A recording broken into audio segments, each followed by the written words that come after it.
ঢাকা বিশ্ববিদ্যালয় কেন্দ্রীয় ছাত্র সংসদের ভাইস প্রেসিডেন্ট সাদিক কায়েম এবার ছুড়লেন তীব্র রাজনৈতিক বার্তা। তার স্পষ্ট ঘোষণা, যারা বাংলাদেশপন্থী তারাই এদেশে রাজনীতি করবে, দেশ বিরোধীরা নয়। শনিবার 25 অক্টোবর দুপুরে রাজধানীর এক রাজনৈতিক সমাবেশে তিনি একের পর এক কঠোর মন্তব্যে ঝাঁপিয়ে পড়েন।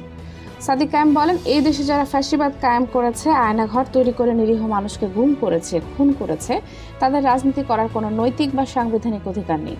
তার অভিযোগ, গণতন্ত্রের মুখোশ পরে দেশকে দমন পীড়নের কারাগারে পরিণত করেছে আগের সরকার, আর সেই অন্যায়ের প্রতিকার চায় আজকের তরুণ প্রজন্ম।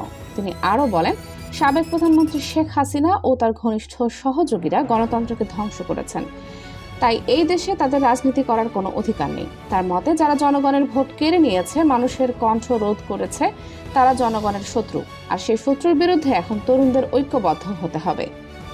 সাদিক কায়েম এক পর্যায়ে আহ্বান জানান, আওয়ামী লীগের দোসরদের যেখানে পাওয়া যাবে তাদের আইনের হাতে সোপর্দ করতে হবে, কারণ যারা মানুষের অধিকার হরণ করেছে তাদের বিচার না হলে ভবিষ্যৎ প্রজন্ম নিরাপদ থাকবে না।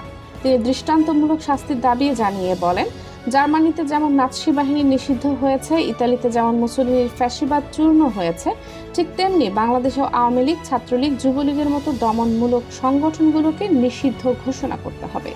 এরপর তিনি উঠে আনেন নতুন এক অভিযোগ। 5 আগস্টের পর থেকে দেশের বিভিন্ন স্থানে থাকা তথাকথিত আয়নাঘর এবং গোপন নথি গায়েব করে ফেলা হয়েছে ইচ্ছাকৃতভাবেই। সাদিক কায়েমের ভাষায়, যারা প্রমাণ নষ্ট করেছে, যারা জনগণের কণ্ঠ চেপে রাখতে চেয়েছে, সেই ডকুমেন্ট গোপন করেছে, তাদের খুঁজে বের করতে হবে, কারণ সত্য কখনো চিরকাল চাপা থাকে না। সাদিক কায়েমের এই বক্তব্যে নতুন করে সরব হয়েছে রাজনৈতিক অঙ্গন। একদিকে অনেকে তার বক্তব্যকে জনগণের ক্ষোভের প্রতিধ্বনি বলছেন, অন্যদিকে শাসক দলের নেতারা এটিকে চরম উস্কানিমূলক ও দায়িত্বহীন মন্তব্য বলে সমালোচনা করছেন। কিন্তু প্রশ্ন থেকে যাচ্ছে, ফ্যাসিবাদের শিকল ছিন্ন করে কি বাংলাদেশ সত্যিকার গণতন্ত্র ফিরে আসবে, নাকি রাজনৈতিক নিষিদ্ধকরণের এই ডাক নতুন এক দ্বন্দ্বের জন্ম দেবে? এই উত্তরের অপেক্ষায় এখন পুরো দেশ। Kaniz Fatema Soma, desk news, 0 TV.